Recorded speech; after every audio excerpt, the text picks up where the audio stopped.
What is the deal, you guys? It is your girl Asia, and I am back. Welcome to Asia Unscripted. Here I talk about childhood trauma, I talk about my parenting, my marriage. This is a place for me to be able to just express myself and share this with the world in hopes that people will see these videos and not feel alone.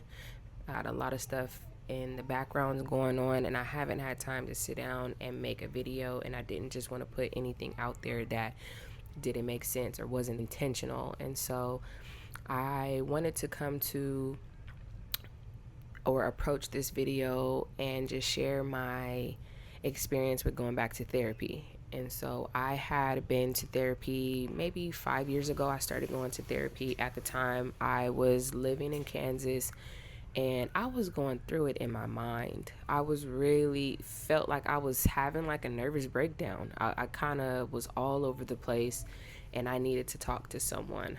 Talking to my normal people that I would talk to just wasn't working. And so I decided that I was going to look into getting into some therapy. Some of the women that lived out there had suggested that I go to therapy. They had been going to therapy, and so I was like, okay, cool, that's something that I need to look into. And so I had initially found a lady in Wichita that I thought I was really gonna vibe with. She seemed cool, her profile was cool, and so I was driving an hour away to go see her, and I went for a good 10 months maybe, and I was like, I've been going to these sessions, I've been pouring my heart out, and it's kind of like she's just been listening. I thought that therapy was more so like a back and forth. And so I'm telling you these issues or telling you these problems or telling you these events that are going on in my life, and you kind of giving me feedback or maybe framing it in a way that'll better help me cope with the situation or better understand or break it down. And I wasn't really getting that. And so I did not realize that I could switch therapists. And so someone told me, like, well, if you're not vibing with a therapist, you can absolutely switch therapists. So that's what I did. I ended up finding someone closer. It was a male. And I just went into this therapy session basically telling him what I was looking for. And so I believe that something was wrong with me. I'm going to be honest with you. I believe that something was going on. I don't know if it at the time was just a combination of me being pregnant and hormones, which I do believe played a major part. But outside of that, I do believe I was dealing with some type of mental health problem, and it had gone undiagnosed. I went into this therapy session and I just let them know, like, hey, I don't want anything to be wrong with me. I'm not looking for there to be something wrong with me, but I do believe something is wrong with the way that I'm processing life, with the way that I'm processing these events, with the way that I am coping.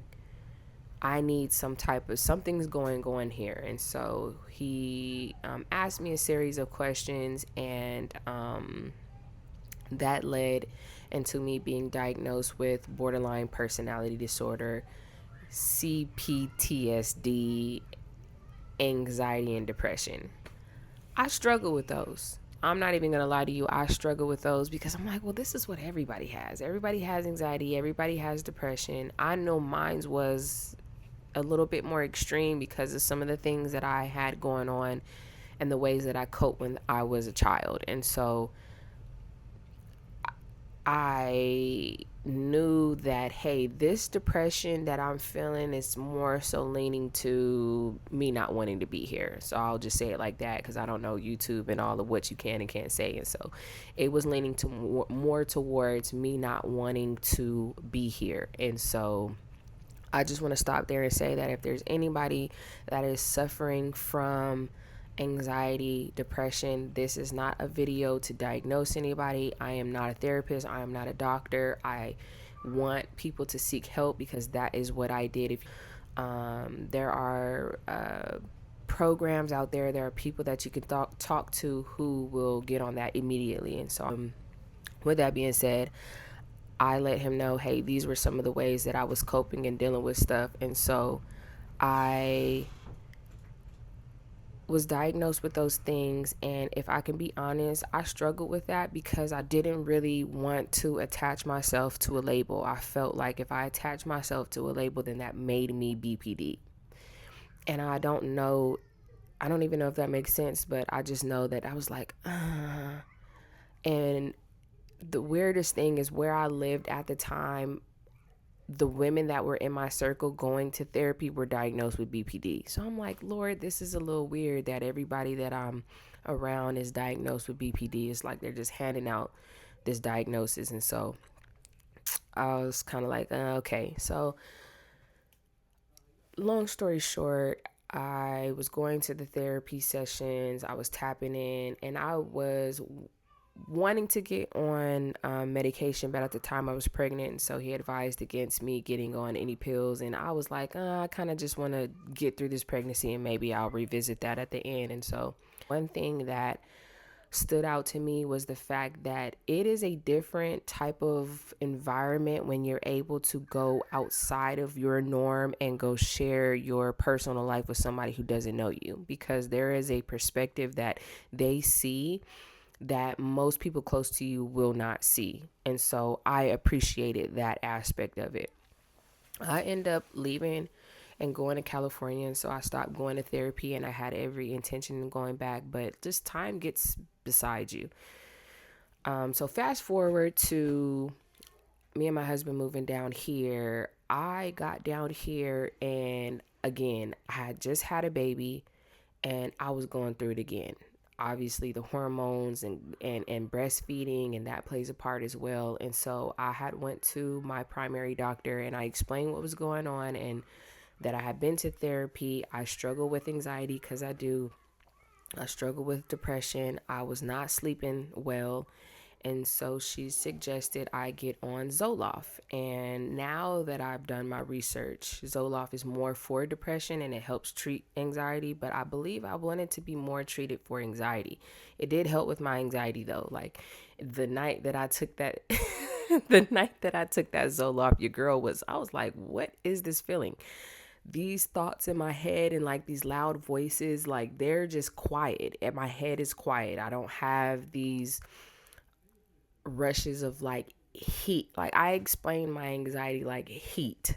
I don't know how to, like, it was just my body would just feel from my toes all the way up to my body, it would just feel hot all over when I was in a stressful situation. And so I would be going to the store cruising. One thing that caused me to have a lot of anxiety, I have 5 kids, so going to the store with all of them at one time, anxiety. Very much like, okay, I'm breathing, I'm sweating, and then that's causing me to be paranoid, because then I think people see me sweating. And so it was just like this loop that I was in. So Zoloft helped with that. It honestly did. It helped with, it's almost like this. I explained it because I was trying to explain how it was to people on being on Zoloft. And so it's like when you sit in a fire, like say if you had like a bonfire and there's a fire and you have a person that's like really close to the fire. So you feel it like on your skin, literally a little hotter than you would if you was further back. So that's how I explain my anxiety. Before, I was the person sitting closer to the heat and I can actually feel it. But this time Zoloft, I felt it, but it wasn't as intense. It definitely wasn't a 10. I was able to manage. I was able to cope. I didn't feel it in my body. I would explain it as butterflies. I felt like a butterfly feeling all the time. My heart is racing and I'm just like having to calm myself down. So Zoloft helped with that. I was on Zoloft for a month. I think it's weird because my insurance did some weird stuff and then I end up not being able to get the Zoloft anymore. And I was kind of like, okay, well, I need to find ways to cope because I absolutely don't want to be someone who's dependent on it on a daily basis, especially with this whole, the insurance messed up and now your girl don't get it anymore. So, okay. But with that being said, I ended up getting off Zoloft and I felt like I was able to manage. Like I would get I got a BPD workbook. And so I was working through the workbook and answering questions and it was helping with coping. And I was just going to the Lord about it. I'm like, Lord, now I don't want to take away from the fact that you're powerful, that it says in your word that you can heal me. But I'm being honest with you and something is wrong. And I know something is wrong. And I'm like, if something is off in my mood and in my body that is causing me to be depressed and sad and causing me to have anxiety. And so As you can imagine, being in the environment, like I mentioned in my previous video, being here with my parents for the last 2 years, it was kind of revved up a little bit. It definitely was. It was definitely revved up to the point where I would be in these moments where I would just be sad. I would be sad because I'm like, wow, what did I do? What did I do? How do I get out of it? And so trying to navigate that, trying to be a parent and be there and be present for my kids, trying to work through my marriage, it was tough. Fast forward to these last 2 therapy sessions. So we're just going to skip straight to me going to therapy. I don't know what the incident happened or what. It was a combination of incidents that happened that prompted me to reach out. It just so happened that BetterHelp, and this video is not sponsored by the way, but BetterHelp popped up on my screen. And I'm like, I'm gonna look into this because I don't have insurance that's going to cover me going to therapy. So if I have to pay out of pocket, then that's a sacrifice that I'm going to have to make. And so I decided to look into BetterHelp. It just so happened that I had signed up for some type of program and they give out like these discounts, and it was a BetterHelp discount, so I ended up getting it for 50% off. So your girl hopped on it. I was like, yeah, I'm gonna go ahead and get on that. Every week I pay my little $30 and talk to my therapist. And so I was nervous getting back into therapy. I was nervous. I was anxious because I'm like, okay, well, where do I start? Because it is important for me to be intentional about the reason why I'm telling my business to this person. I don't want to vent anymore. I guess I've grown from the sense of just telling all of my business and just, oh, woe is me and these things happen to me. I'm very much I need to frame my mind in a way that helps me not be the victim anymore, but allows me the space to grow from these situations. And so that is basically what I told her. I said, I don't want to be here. Like, obviously, you need to know things about me, so I'm going to have to go back into my memory bank. But I want it to be more so about me growing. This time around is more so about my growth and being able to, and this is so good because my husband is reading a book and it's about a philosopher and a young man. And basically, they're going back and forth, and the young man is just talking about life and just sharing his experiences and the different events that happen, and the philosopher is basically giving him wisdom on how to frame his mind to look at the situation differently. He had me read this little excerpt out of the book, and it was talking about anger and how it's a choice. And so after I read that, it started getting me to think about choices. And so me going to therapy, the first thing she kind of patted me on the back and kind of gave me permission to do was allow that situation here with my parents to be what it is. They're grown. Grown people make their own decisions. You're grown. You have a family that you're responsible for. Be responsible for your family. And so I felt so relieved. I felt so good because for once it gave me permission to just let that go. So after she told me that, I'm like, okay, bet. People are grown. I have to worry about myself. I have to take on what I can take on and what I have somewhat of a control over, and that's my choices. And I do not choose to engage or to feel sad or to wallow in this. I had expectations, and I was not verbal about those expectations, and so that's a me problem. So I appreciate her because it was no longer centered on all of these things happening to me, but I have the ability to choose how I allow this to affect me. That was so good. I was so thankful for that perspective because when I say something and it clicked right then and there, and it's like, okay, cool. I'm cool. I'm good. I cannot. Okay, so this is the thing I want to share. Life is about all these different choices. We make a whole bunch of different choices in life, right? We don't realize the impact that these choices have on people. We have to realize that I have the power to make a choice on how this affects me. I know that probably sounds elementary, but it's simple. Once you get in your mind that this choice a person made, Now, I have a choice how long and how effective this is going to be towards my life. When I started framing stuff like that, there was this disconnect that happened to where I can be in this situation, but I don't have to allow it to affect me the way that has been affecting me. And that has been so helpful for my mental. Like, it has been extremely beneficial for me to be out of this loop that I've created for myself. I've created this loop for myself that I would never be able to accomplish anything. Like, I would get 2 steps ahead, but then the 2 steps ahead would cause me to be in the loop. And I'll probably get another 2 steps ahead, and then there's another loop. I just couldn't get, like, I want to get out of these loops. I want to just walk and be free. And although there's going to be like these things, it's not going to be like this continuous circle that I'm involved in. Please excuse my kids in the background, guys.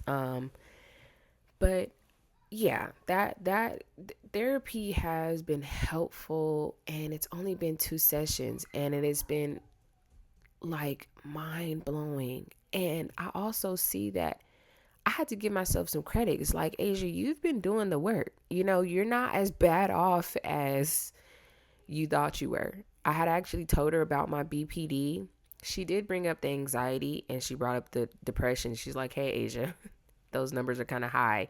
We want to get you where it's mild or it doesn't exist. And so I believe that I can get to a point where it doesn't exist. I'm definitely there with her. But she did bring up the fact that, you scored how you answered the questions.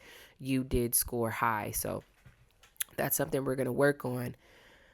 But, and I lost my chain of thought. Sorry, guys, because I see my kids in the background walking around. I'm just like, what in the world is going on? But this is what I wanted to share. I had shared my BPD diagnosis with her. And she was like, Asia, well, why did he diagnose you with BPD? Talking about my previous therapist. And I said, well, I went in and this is what I told him and this is what he did. He also did the adverse childhood effect test. I guess it's a test or a questionnaire. I explained to her why I believed he diagnosed me with BPD. And she's like, Asia, I've been in the game for 40 years and you don't give BPD. There are behaviors in which people who have BPD display, and you don't give me someone who deals with BPD. So I want to see your notes. I want you to go back and get your notes, and I want to be able to go over those and, and we can talk about it in our next session. So I told her, it's kind of strange that you told me that, because once he told me that I had BPD, something about that I struggled with for a long time. I still struggle with telling people that I have BPD, although I relate a lot to people who have BPD. Like, when I say check all the boxes for myself, I check all the boxes for myself. But I just struggled. I don't know why I struggled. Maybe because it's a label and it's kind of negative at times. Maybe because it's been used against me. And I don't want to be labeled as someone who has a mental health problem that causes for people to just dismiss me. I don't want to be, oh, you have BPD. So, I mean, you're kind of psychotic. I don't want people to look at me like that. And I've had that happen to me before, and it didn't feel good. Man, so wow, therapy this time around has really shaken something in me for me to take my power back. It has caused me to realize that I needed to give myself a lot more credit that I had given myself, because I have been doing the work. Like, I guess I couldn't see that. It takes sometimes for people to be on the outside, for them to see you and for you to share that with them, for you to see that how far you've come. And that kind of helped me as well be a little bit more, extend more mercy and grace to myself, because I was in a bad place at one point, but I'm working through that bad place. And so I had I was grateful for that. I was grateful that she shared that with me. Like I need to know, because I believe at one point you probably did struggle with that, but I believe that however you're coping with this thing, you are improving. Like I was saying, I know there's a lot of mixed information on the internet as far as therapy and all of these things. And I just say try it. Just, it doesn't hurt to try it. It doesn't hurt to go and just see, hey, if you could benefit from this. Because I believe that there is a freedom that comes with saying things that we hold in. I believe that it is important to get a different perspective, because that's what my therapist has been able to provide me, is with a different perspective. And I believe that if you truly do care about your healing and being intentional about growing, that you have to consider that there is a whole different narrative that could be also true. That is another thing it helped me do. It helped me to realize that there is another narrative that I could not be seeing. And so that is something that I need to consider. And it has been so helpful, because it keeps me out of this bitterness, angry, pointing the finger, victimizing type of mentality. But more so, like I mentioned earlier in the video, I have a choice on how I let this affect me. That is a perspective that I didn't consider. And so with that being said, this is how I choose to allow this thing to affect me. And it's been good. And so, man, I'm excited to continue to go.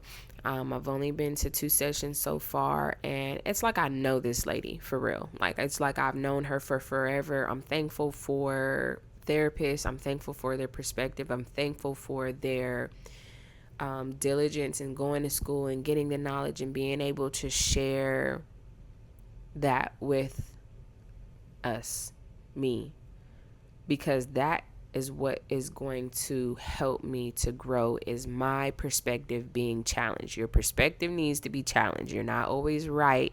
The way that you're viewing this is not always right, and there's nothing wrong with that. And I don't say that to say that what you went through individually in your life doesn't matter. If you were a victim of abuse, any type of abuse, if you were neglected, none of those things should have happened. And if nobody's told you that, I'm here to tell you that, hey, I don't believe any of that should happen to anybody. I don't want that to take away from the fact that you do have power, and I need you to get your power back. I absolutely want that for you. And so I just want you guys to be blessed. And this is another episode of Asia Unscripted. Thank you.